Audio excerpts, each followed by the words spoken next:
Hi viewers, welcome to our channel. ప్రస్తుతం మనతో పాటు దామ భారతి గారు సీనియర్ జర్నలిస్ట్ ఉన్నారు. వారితో ఒకసారి మాట్లాడదాం. సార్ నమస్కారం. సార్, మలయాళం సినిమా ప్రొడ్యూసర్స్ ఒక సంచలన నిర్ణయం తీసుకున్నారు సార్. అది జూన్ 1 నుంచి మలయాళం సినిమా ఇండస్ట్రీ మొత్తాన్ని కూడా మూసివేస్తున్నట్టుగా వాళ్ళు ప్రకటించారు. ఇప్పుడు ఈ నిర్ణయంతో అంటే ఇండియన్స్ అందరూ కూడా షాక్ అయిపోయారు. అంటే మామూలుగా మనం చెప్పుకుంటుంటాం మలయాళ సినిమాలు తక్కువ బడ్జెట్ లో క్వాలిటీ ఉన్న సినిమాలు తీస్తారని, వాళ్ళ సినిమాలు చూసి మిగతా ఇండస్ట్రీ నేర్చుకోవాలని చెప్పేసి కూడా చాలా మంది మాట్లాడుతుంటారు. మరి అటువంటి ఈ సిచ్యువేషన్ లో మలయాళం సినిమా ఇండస్ట్రీ ఎందుకు షట్ డౌన్ అయిపోతుంది? అసలు ఏం జరిగింది? మరి దీని గురించి మీ ఒపీనియన్స్? నేను పర్సనల్ గా నేను కూడా సినిమా రంగంలో ఉన్నాను. 2 సినిమాలు డైరెక్ట్ చేశాను. సో నేను ఎక్కడికి ఎవరిని కలిసినా ఫస్ట్ అడిగే ప్రశ్న ఏంటంటే, మీరెందుకు మలయాళం లాగా సినిమాలు తీయలేకపోతున్నారు? ఇక్కడ వాళ్ళు చూడండి, చిన్న చిన్న బడ్జెట్లో ఎంత గొప్ప సినిమాలు తీస్తున్నారో, మనోళ్ళు ఎందుకు తీయలేకపోతున్నారు అనేది మేజర్ ప్రతి ఒక్కరు అడిగే ప్రశ్న.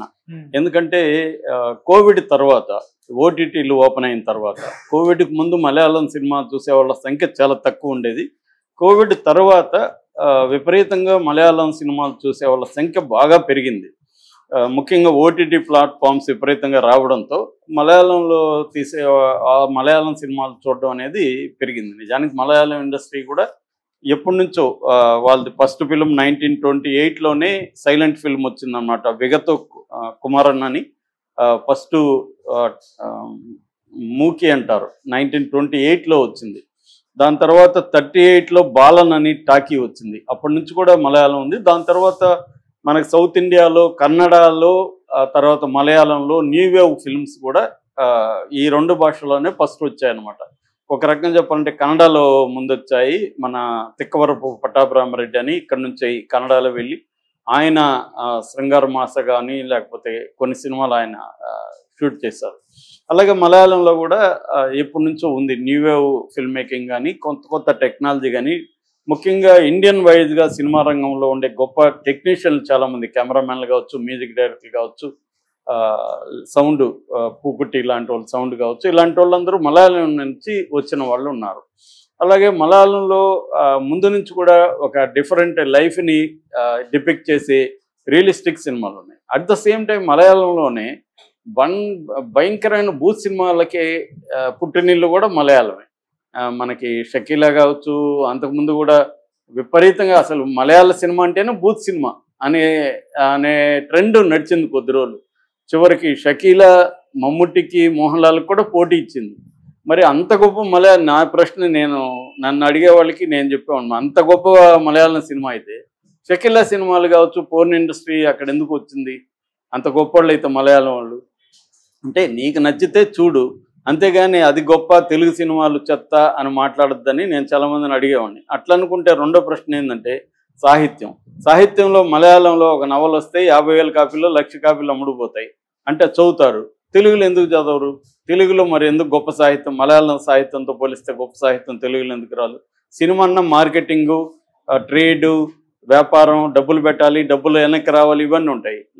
ఒక కథ రాయడానికి నీకేమి ఇబ్బంది ఏముంది? నవల రాయడానికి ఇబ్బంది ఏముంది? మరి మలయాళంతోనో, కన్నడతోనో, తమిళ్తోనో ధీటైన నవల్స్ సాహిత్యం ఇక్కడ ఎందుకు రావట్లేదు అని ఎక్కువగా అడిగేది సాహిత్య బ్యాచ్ అడుగుతుంటారు. కాబట్టి వాళ్ళకి నేను ఈ ప్రశ్న వేస్తే సైలెన్సే సమాధానం ఉంటుంది అన్నమాట.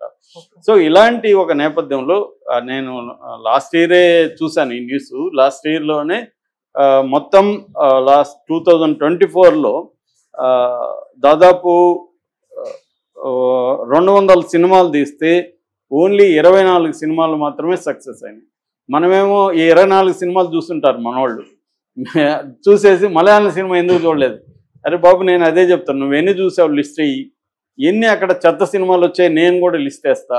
పనికి మాలిన సినిమాలు మోహన్ లాల్, మమ్ముట్టివే పరమ చెత్త సినిమాలు అక్కడ ఉంటాయి, అవన్నీ నేను కూడా లిస్ట్. తమిళ్లో కూడా ఇదే చెప్పేవాళ్ళు. ఈ మధ్య తమిళ్ తగ్గించారు కొద్దిగా.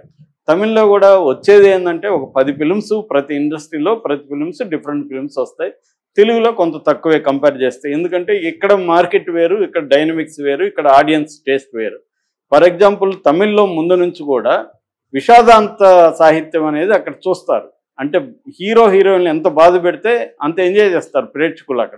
ఇక్కడ ఎంజాయ్ చేయరు. హీరోని చంపేస్తే మన సినిమా ఫ్లాప్ అవుతుంది, అక్కడ హీరోని చంపితే హిట్ అవుతుంది. అందుకని చాలా సినిమాలు అక్కడ కావాలనే, అందుకనే నేను మెలో డ్రామా సినిమాలు అంటుంటా తమిళ్ని, కావాలనే వాళ్ళు చంపేస్తారు, ఏదో ఒక కారణం పెట్టి చంపేస్తారు, పెద్ద హిట్లు అవుతాయి అక్కడ. ఎందుకంటే వాళ్ళకి విషాదమైన అంతం ఉన్నది కావాలి. మణిమేకలాగా రాసిన ముందు మాటలో కూడా రైటర్ ఏమంటాడంటే తమిళోళ్ళు విషాదాంతాల్ని లైక్ చేస్తారు, ఇష్టపడతారు అనేది వాళ్ళకు ఉంది, ఆ కల్చర్లో ఉంది అది. ఎందుకంటే మా తమిళనాడుకి 9 కిలోమీటర్స్ మా ఊరు బార్డర్. నాకు చిన్నప్పటి నుంచి నేను తమిళ సినిమాలు చూస్తూనే పెరిగాను, ఆ కల్చర్ నాకు తెలుసు కాబట్టి చెప్తున్నా. కాబట్టి మలయాళ సినిమా గురించి కూడా ఇటువంటి ఒక తప్పుడు అభిప్రాయాలు జనాల్లో ఉన్నాయి. మలయాళ సినిమా అంత గొప్ప సినిమాలే మలయాళంలో వస్తున్నాయి, ఏమీ లేదు. ఫర్ ఎగ్జాంపుల్ జనవరిలో మొత్తం 28 సినిమాలు వస్తే మలయాళంలో ఒకే ఒక సినిమాకి డబ్బులు వచ్చాయి. ఆ ఒక్క సినిమా రేఖాచిత్రం. నేను మొన్ననే చూశాను థియేటర్కి వెళ్ళి. రేఖాచిత్రం 9 కోట్లతో బడ్జెట్తో తీస్తే 55 కోట్లు వచ్చింది ఆ ఒక్క సినిమానే. ఇదే మాట్లాడుకుంటారు, రేఖాచిత్రం చూసావా, రేఖాచిత్రం. ఒరే బాబు చూసామరా, మిగతా 27 సినిమాల గురించి మీరు చెప్పండి అని. ఎందుకంటే వీళ్ళు ఎవరు కూడా పరిశోధించరు, లోతుగా వెళ్ళరు, అసలు మలయాళ సినిమా ఏంది ఇవన్నీ వెళ్ళరు. ఎవడో చెప్తుంటే వీళ్ళు మనకు చెప్తుంటారు. అతను మాట విని అవునవును మలయాళంలో గొప్ప సినిమాలు వస్తున్నాయని. మరి గొప్ప సినిమాలు వస్తుంటే ఎందుకు మూసేస్తున్నారు ఇండస్ట్రీ అంటే విషయం ఇది, డబ్బులు రావట్లేదు, టెక్నీషియన్లు హీరోలు విపరీతంగా రేట్లు పెంచేశారు. అందుకని ప్రొడ్యూసర్లకి 2024లో 600 నుంచి 700 కోట్లు నష్టపోయారు ప్రొడ్యూసర్లు. సో 600-700 కోట్లు నష్టపోతే ఆ సినిమా ఇండస్ట్రీ పనికొస్తుందా, నిలబడుతుందా? ఎందుకంటే ఆ సినిమా ఇండస్ట్రీనే చిన్న సినిమా ఇండస్ట్రీ. వాళ్ళకి ఇప్పుడు ఊపిరి వచ్చింది ఓటీటీ వల్ల. అంతకుముందు ఏంటంటే థియేటర్సే చాలా తక్కువ ఉంటాయి మలయాళంలో, కేరళలో థియేటర్లు చాలా తక్కువ ఉంటాయి. అందుకని వాళ్ళు తమిళ మీద ఇతర మీద ఆధారపడాలి. ఇప్పుడు మమ్ముట్టి ఇక్కడికి వస్తే 4 కోట్లు 5 కోట్లు ఇస్తారు సినిమాకి, అక్కడ ఇవ్వరు మమ్ముట్టికి. కానీ ఈ మధ్య వాళ్ళు కూడా పెంచేస్తున్నారు. దీనికి ప్రధానంగా 2 కారణాలు. ఒకటి ఓటీటీలో వాళ్ళు పాపులర్ అయిపోవడం వల్ల నేను ఇంత పాపులర్ కదా నా రెమ్యునరేషన్ పెంచుతాను. రెండవది వాళ్ళు ఇతర భాషల్లోకి వస్తారు. తెలుగులోకి ఇప్పుడు ఫర్ ఎగ్జాంపుల్ ఫహద్ ఫాజిల్కి 10 కోట్లు ఇచ్చుంటారు ఇక్కడ, అక్కడ ఇవ్వరు కదా సినిమా. వాళ్ళది మొత్తం బడ్జెటే 10 కోట్లు 20 కోట్లు. ఇప్పుడు ఇందాక చెప్పిన రేఖాచిత్రం 9 కోట్ల బడ్జెట్. ఆసిఫ్ అలీ అనే అతను హీరోకి ఎంత ఇస్తారు అక్కడ 9 కోట్లలో? 1 కోటో 2 కోట్లు ఇస్తే ఎక్కువ. సో అతను ఇక్కడ కానీ రేపు పాపులర్ అనేకి ఇక్కడ చేస్తాడు అనుకో, 5 కోట్లు 6 కోట్లు మనోళ్ళు ఇచ్చేస్తారు వాళ్ళకి. సో వీళ్ళ అక్కడ చేస్తే రావు. సో ఈ విధంగా ఏం చేస్తున్నారంటే టెక్నీషియన్లు, హీరోలు, హీరోయిన్లు రేట్లు పెంచేస్తున్నారు. ప్రొడ్యూసర్కి అక్కడ బర్డెన్ అవుతుంది. అంత కలెక్ట్ చేయవు మలయాళం సినిమాలు. మన వాళ్ళు అనుకుంటారు ఏం సార్ అక్కడ ఓటీటీలో వస్తున్నాయి కదా, ఓటీటీలో వస్తే ఎంతమంది చూస్తారు? పాపులర్ వాళ్ళు ఎవరు చూడరు. ఇది చూసేది ఎవరు? కొంత సీరియస్ లిటరేచర్ చదివేవాళ్ళు, కొంత సీరియస్ సినిమా చూసేవాళ్ళు. మామూలుగా మాస్ వాళ్ళు ఎవరు రేఖాచిత్రం సినిమా చూడరు, ఎందుకంటే స్లో బర్నర్ అంటారు. మలయాళం సినిమాలు ఎక్కువ స్లో బర్నర్. నేనే చాలాసార్లు చికాకు పడినా, ఎందుకురా ఇంత స్లోగా తీస్తున్నారు, అంత స్లోగా తీస్తుంటారు వాళ్ళు.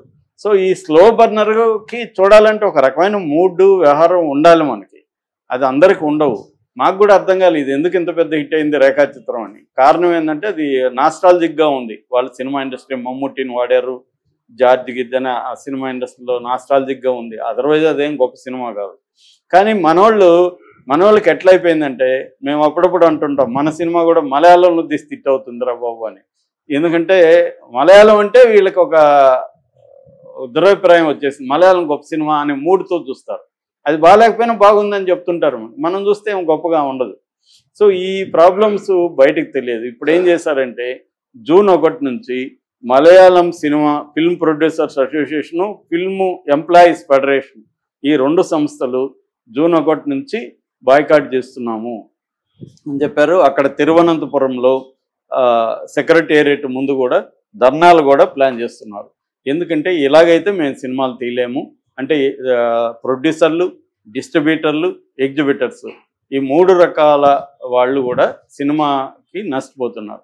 నేను ఇందాక చెప్పినట్టు జనవరిలో 28 సినిమాలు వస్తే ఒకే సినిమా హిట్ అయితే 27 సినిమాలు తీసిన ప్రొడ్యూసర్లు లాసే కదా. ఎగ్జిబిటర్లు పోయింది డబ్బులు, డిస్ట్రిబ్యూటర్లు పోయింది. వాళ్ళు ఎలాగా నెక్స్ట్ సినిమా తీయాలంటే ఒక సినిమాలో 20 కోట్లు 10 కోట్లు లాస్ వస్తే ఆ ప్రొడ్యూసర్ నెక్స్ట్ ఎప్పుడు సినిమా తీస్తాడు? సో ఇది మేజర్ ప్రాబ్లం. అంతకుముందు కోవిడ్ రాకముందు పరిస్థితి ఏంటంటే ఇప్పుడు ఓటీటీలోకి వస్తున్న వాళ్ళంతా డివిడీల సినిమాలు అనేవాళ్ళు, అప్పుడు సిడీ సినిమాలు అనేవాళ్ళు. సిడీలు డిస్ట్రిబ్యూట్ చేసుకునే వాళ్ళు క్రౌడ్ ఫండింగ్ ఉండేది. ఒక 10 మంది కలిసి కొంత డబ్బులు లేకపోతే ఒక 100 మంది దగ్గర కలెక్ట్ చేసుకొని తలా 1000 రూపాయలు 100 మంది దగ్గర తీసుకుని అట్లా తీసుకొని చిన్న చిన్న కథలు చేసుకొని వచ్చేవాళ్ళు. ఎప్పుడైతే ఓటీటీ వచ్చిందో దీనికి మార్కెట్ వచ్చింది. మార్కెట్ వచ్చేకాడికి వీళ్ళందరూ డబ్బులు. ఎక్కడైనా మనిషి ఆశ, ఇంకా మలయాళం వాళ్ళు ఏంటంటే ఎడ్యుకేషన్ 100% ఉంటుంది. వాళ్ళు కమర్షియల్ పీపుల్. ఎక్కడ పోయినా నువ్వు ప్రపంచంలో ఎక్కడైనా దుబాయ్లో అడుగు, దుబాయ్లో మన తెలుగు వాళ్ళు ఉంటారు, వాళ్ళని అడుగు, సరే అక్కడ ఇండియా నుంచి వచ్చిన వాళ్ళల్లో కమర్షియల్ ఎవరు ఎక్కువ అంటే మలయాళం అని చెప్తారు. కెనడాలో అడుగు, మలయాళం అని చెప్తారు. అదేదో వివేక్ సినిమాలో ఒక జోక్ ఉంటుంది. వివేక్ ఒకసారి దాన్ని ఏమంటారు, సబ్బే అంటారు కదా, కింద నుంచి ఇలా పైకి వెళ్తాం, అలా వస్తూ టీ తాగుతూ వస్తాడు. వాడు అడుగుతాడు ఫ్రెండ్, ఎక్కడరా నీకు అక్కడెక్కడ టీ దొరికిందంటే, నేను రోజు ఇట్లా వచ్చేది చూసి ఒక మలయాళం వాడు అక్కడ టీ షాప్ తెచ్చారా అని. అలా ఉంటుంది అనమాట. అంటే వీళ్ళు బిజినెస్ పీపుల్, బిజినెస్ మైండ్ ఎక్కడ పోయినా ఉంటుంది. సో దానివల్ల సినిమాలు ఏమి గొప్ప సినిమాలు వస్తున్నట్టు కాదు. మలయాళంలో అయినా ఏ ఇండస్ట్రీలో అయినా ఒక 5 నుంచి 10 సినిమాలు డిఫరెంట్ వస్తాయి. ఇప్పుడు చూడు, మలయాళం కంప్లీట్గా ఈ మధ్య కాలంలో అన్ని థ్రిల్లర్సే వస్తున్నాయి, సోషల్ యాంగిల్లో లేవు. ఎందుకంటే వాళ్ళకి కూడా ఓటీటీలో ఏ ట్రెండ్ ఎక్కువ ఏవి చూస్తుంటే అవే తీస్తారు వాళ్ళు కూడా. ఇదంతా కూడా మార్కెట్ డ్రివన్ ఇండస్ట్రీస్ సినిమా అనేది. సో ఇప్పుడు 9 కోట్లు రేఖాచిత్రం మీద పెట్టారంటే 9 కోట్లు మళ్ళీ వస్తుంది అనుకుంటేనే కదా పెడతారు. సో అలాగే ఇప్పుడు 27 సినిమాలు లాస్ వస్తున్నప్పుడు వాళ్ళు ఇంకా 2 నెలల సినిమాలు ఎలా తీస్తారు? అందువల్ల సంవత్సరానికి వాళ్ళకి మలయాళం ఇండస్ట్రీ 600 నుంచి 700 కోట్లు లాస్ వచ్చే పరిస్థితి ఉన్నప్పుడు ఖచ్చితంగా వాళ్ళు దీన్ని బాయ్కట్ చేయక ఏం చేయలేరు. అందుకని షట్ డౌన్ చేస్తున్నారు. అందుకని ఇండియాలో ఇప్పుడు మలయాళం ఇండస్ట్రీ షట్ డౌన్ అంటే అనేది చాలామందికి షాకింగ్గా ఉంది. ముఖ్యంగా గొప్ప సినిమాలు అనుకున్న వాళ్ళకి షాకింగ్గా ఉంది. ఈ విషయాలు మనలాంటి వాళ్ళకి షాకింగ్ లేదు. ఎందుకంటే మాకు ఏ ఇండస్ట్రీలో ఏం జరుగుతుందో తెలుసు. తెలియని సినిమాలు చూసేసి ఓటీటీలో ఇంకేం తెలియదు వాళ్ళకి. ఓటీటీలో బాగుంది, ఎవరో చెప్పారు, ఫేస్బుక్లో పెట్టారు, మలయాళం ఇండస్ట్రీ గ్రేట్ మీరు ఎందుకు సినిమాలు తీయలేదని మాట్లాడడం తప్ప ఇంకేమీ రాదనమాట. అలాంటి వాళ్ళకి ఇది షాకు. తెలిసిన వాడికి ఏమి షాక్ లేదు. ఎందుకంటే అక్కడ కూడా అందరికీ గ్రీడ్ ఉంటుంది. అక్కడ రేట్లు మనవాళ్ళలాగే అక్కడ కూడా రేట్లు పెంచేస్తారు. మనవాళ్ళని లెక్కలేసుకొని జాగ్రత్తగా చేస్తారు. మనవాళ్ళకి ఇంత లాస్ వచ్చిందని మనవాళ్ళు ఎవరు మూయలేదే. నిజానికి ఇవాళ సౌత్ ఇండియాలోనే తెలుగు సినిమా ఇండస్ట్రీని బెటర్ పొజిషన్లో ఉంది. అది వాళ్ళతో మాట్లాడితే మనకు తెలుస్తుంది. మన వాళ్ళకి ఈ విమర్శలు చేసే వాళ్ళకి తెలియదు అవి. సో ఇప్పుడు అది మరి దీన్ని మలయాళం ఇండస్ట్రీ తగ్గించుకుంటారా, వాళ్ళు ఏం చేయబోతున్నారు అనేది చూడాలి. ఎందుకంటే ఇది చాలా మేజర్ డిసిషన్. వాళ్ళు ఇంత మేజర్ డిసిషన్కి రావడం వెనక మాత్రం